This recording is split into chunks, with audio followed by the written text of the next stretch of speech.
신약성경 에베소서 1장 1절 편지를 받는 수신자에 대하여 계속해서 말씀을 드립니다. 바울은 이렇게 말합니다. 신실한 자들에게 편지하노니. 예수 믿는 사람이 누굽니까? 바로 신실한 사람들입니다. 자, 에베소서는 신자란 누구냐, 그리고 신자가 누릴 영광은 무엇인가 라고 하는 걸 다루고 있습니다. 신자는 내가 지금 당장 죽어도 천당 간다, 그렇게 큰 소리치는 그 한마디로 결론을 내릴 수가 없습니다. 그보다 더 높은 차원의 삶을, 더 깊은 차원의 삶을 우리 주님은 요구하시고 그리고 약속하여 주셨습니다. 예수 그리스도께서 우리 죄를 위해서 십자가에 달려 죽으시고 대신 죄값을 치르셨죠. 그리고 주님 안에서 새 피조물, 새 사람이 되게 하셨습니다. 예수님이 부활승천하셔서 하나님의 보좌 우편에 앉은 것처럼 우리도 이미 하늘에 앉아있는 자로 이 세상을 살아가는 자인 것입니다. 우리는 영광스러운 미래를 미리 약속받고 살고 있고, 그리고 이 약속은 어떤 경우에도 결코 취소되는 일이 없습니다. 그러면 하나님의 자녀는 어떻게 살아야 할까요? 마음대로 멋대로 살아도 되는 걸까요? 예수 그리스도로 말미암아서 영광스러운 옷을 우리에게 입혀주셨습니다. 그랬더니 자꾸 진흙탕으로 들어갑니다. 우리 주님 말씀합니다. 결코 그럴 수 없다. 하나님의 사람이 다시 진흙탕으로 들어가는 것을 우리 주님은 원치 않습니다. 이제는 입혀주신 신분의 옷, 거룩한 하나님의 백성의 옷에 맞는, 그리고 하나님을 이 세상에 충분히 드러내는 그런 삶을 살기를 우리 주님이 원하시는 것입니다. 자, 교회의 머리는 예수 그리스도죠. 예수님은 교회의 머리가 되셨고 완전하시고 충만하신 분입니다.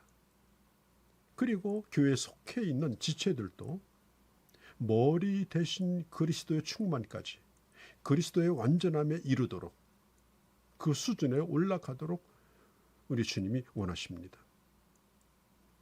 머리는 굉장히 큰데 몸은 왜소하고 약간 짱구와 같은 그런 사람이 되는 걸 원치 않습니다.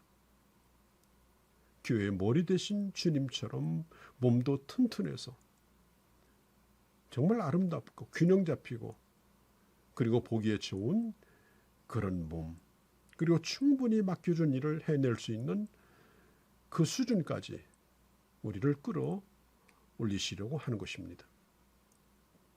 우리가 이 세상에서 겪는 연단, 고난도 마찬가지입니다. 우리 몸을 튼튼하게 만들어 가시려고 하는 것입니다. 때로는 부딪히고, 때로는 나를 찌르고, 때로는 나를 고통스럽게 합니다. 그런 과정을 통해서 그리스도의 장성한 분량에 이르도록 주님은 나를 끌어올리시려고 하는 것입니다. 오늘 바울은 편지를 받는 수신자들에게 인사합니다. 예수 안에 있는 신실한 자들이라고 말합니다. 에베소에는 큰 아데미 신전이 있었죠. 그게 BC 4세기경 중엽에 파괴되었습니다.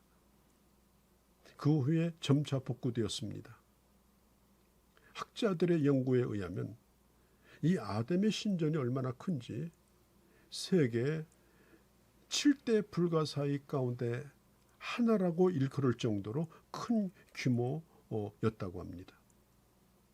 에베소는 아시아에 있는 로마의 그 행정적인 그 수도였고, 그 다음에 아주 부유한 항구였습니다. 에베소는 풍성했습니다. 그리고 우상에 깊이 빠져 있었습니다. 에베소에 살고 있는 성도들은 그 에베소를 떠나지 않으려고 거기서 살았습니다. 그래서 바울은 말합니다. 당신들은 우상의 도시 에베소에 있지만 예수 안에 있는 사람들이고 그리고 당신들 항구였습니다. 에베소는 풍성했습니다. 그리고 우상에 깊이 빠져 있었습니다. 신실하다라는 이 단어는 믿을 만하다, 진실하다 그런 뜻입니다. 여러분, 예수 믿는 사람이 누굽니까? 믿을 만한 사람이고 진실한 사람이라고 불리울 수 있어야 합니다. 오늘 이 시대에 믿을 만한 사람이 많지 않아요? 진실이 점점 사라져가고 있습니다. 하나님의 이름을 들먹거리고 신앙 양심을 운운하지만은 그러나 자기가 한 말도 자기가 지키지 못하는 그런 거짓이 참으로 많습니다. 사도행전 24장 16절에 보면 바울은 나는 하나님 앞에서 청결한 양심을 가졌다라고 고백했습니다. 예수님은 빌라도의 법정에서 십자가를 지셔야 하는 그 시점에서 주님은 굳이 변명하거나 자기를 변호하지 아니하고 그리고 침묵하셨습니다. 그 주님의 진실함 앞에 빌라도는 두려워 떨었습니다.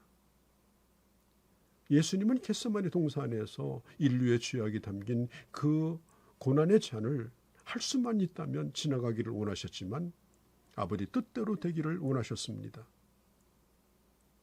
하나님의 뜻에 온전히 순종하고자 하는 그 진실함. 그래서 우리 예수님의 별명이 뭡니까? 충성된 증인입니다. 진실한 증인입니다. 사도행전 5장에 보면 이 거짓말하는 것을 하나님이 얼마나 싫어하는가 하는 것을 잘 가르쳐 주는데 그게 바로 아나니아와 삽비라 부부가 한날 베드로 앞에서 죽는 사건이었습니다. 베드로는 말합니다. 이것은 나를 속인 것이 아니라 바로 성령을 속인 것이다. 하나님의 교회를 속인 것이 아니라 바로 하나님을 속인 것이다 라고 말했습니다. 알려진 거짓말이 있다고 하죠. 나이 드신 노인들이 나 빨리 죽어야지. 또 처녀들이 저 시집 가고 싶지 않아요. 또 장사하는 분들이 이거 본전도 안 되는데 밑지급 하는 건데요.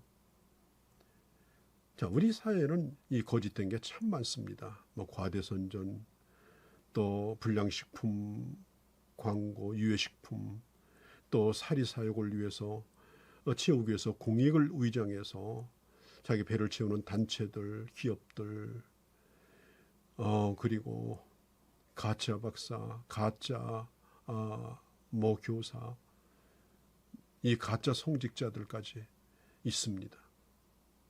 예수님은 마귀에 대해서 이렇게 가르쳤습니다. 그는 본래 거짓말장이고 거짓의 아비라고 했습니다. 거짓말하는 것은 하나님 아버지를 떠나 마귀를 아비로 삼고 사는 자입니다. 성경은 악한 것은 그 모양이라도 버릴 것을 요구하고 손해가 될지라도 그 진실을 지켜나갈 것을 말씀하고 있습니다. 아브라함 링컨이 말했습니다. 모든 사람을 잠시는 속일 수 있지만 소수의 사람들을 얼마 동안 속일 수 있지만 그러나 끝까지 속일 수는 없다. 여러분, 성도라고 하는 성도의 별명은 곧 뭡니까? 신실한 자다라고 말합니다. 자, 바울은 편지하노니라고 말하고 있죠. 편지하노니. 바울은 지금 이 편지를 로마 옥중에서 씁니다. 정말 축축하고 괴롭고 벌레가 득실거리고 철장 사이로 찬바람이 몇 습게 불어들어오고 건강도 좋지 않아서 앉아있기도 힘들고 그야말로 살아있으나 죽은 목숨처럼 비참한 가운데 있었습니다. 자기 몸 하나 추스르기 힘든 그런 시기를 보내고 있지만 사도 바울은 에베소 교회를 생각합니다. 그가 감옥에서 쓴 편지이기 때문에 그가 얼마나 에베소 교회를 지극히 사랑했는가 하는 것을 더 느낄 수가 있습니다. 가보고 싶은데, 만나고 싶은데, 몸은 여기 있습니다. 보고 싶은 얼굴들이 많습니다. 들리는 소문에는 에베소 교회가 참 신앙을 잘 지킨다. 그런 소문도 들었지만 첫사랑을 잃어버리고 많이 식어졌다. 그런 소문도 들었습니다. 그래서 그가 고민하다가 붓을 들어서 에베소서를 기록한 겁니다. 여러분, 진심으로 사랑하는 마음이 있으면 뭔가 접촉할 수 있는 방법은 떠오르게 돼 있습니다. 사랑하는 마음이 있으면 생각이 열립니다. 방법이 생각납니다. 우리가 예수님을 사랑하고 그리고 동족을 사랑하면, 그러면 어떻게 복음을 전할 수 있는가 하는 것은 하나님께서 가르쳐 줍니다. 바울이 옥중에서 종이가 넉넉했겠습니까? 붓이 제대로 있었겠습니까? 추운 손을 녹이면서 부들부들 떨면서 한자 한자 성령의 감동으로 기록된 이 편지가 오늘 우리에게 남아있는 거 아니겠습니까? 사랑하는 성도 여러분, 우리 한번 편지 한번 써보십시 않습니까? 언젠가부터 편지 쓰는 습관이 없어졌습니다. 저도 예전에 고등학교 다닐 적에 시골에 계신 부모님에게 용돈이나 생활비 보내달라고 편지를 쓰곤 했습니다. 그래서 처음에는 인사를 하고 나중에 본론으로 들어가는, 그게 참 멋쩍었던 그런 기억도 있습니다. 요즘에는 모든 게 전화 한 통이면 끝나죠. 또 이렇게 저렇게 알릴 수 있는 그런 도구들이 많습니다. 골든 맥도날드가 쓴 내면 세계의 질서와 영적 성장이라는 책에 보면 이런 얘기를 씁니다. 일기를 쓰는 것은 하나님의 음성을 듣는 매우 좋은 방법이다. 글을 쓰는 것으로 우리를 다스릴 수 있고 정리하며 살게 해준다. 이렇게 말하고 있습니다. 우리가 서로 사랑한다면 서로 용기를 불어넣어주고, 그리고 받은 은혜를 나누고, 그리고 서로 격려해주는, 꼭 편지 형식이 아니라 하더라도 어떤 방법으로든지 조그만 쪽지 하나라도 호주머니에 넣어주는 그런 지혜가 필요하지 않겠습니까? 오늘 사도 바울은 에베소서를 기록하면서 성도들 한 사람 한 사람의 얼굴을 떠올리면서 당신들에게, 신실한 당신들에게 내가 편지를 한다라고 말하고 있는 것입니다.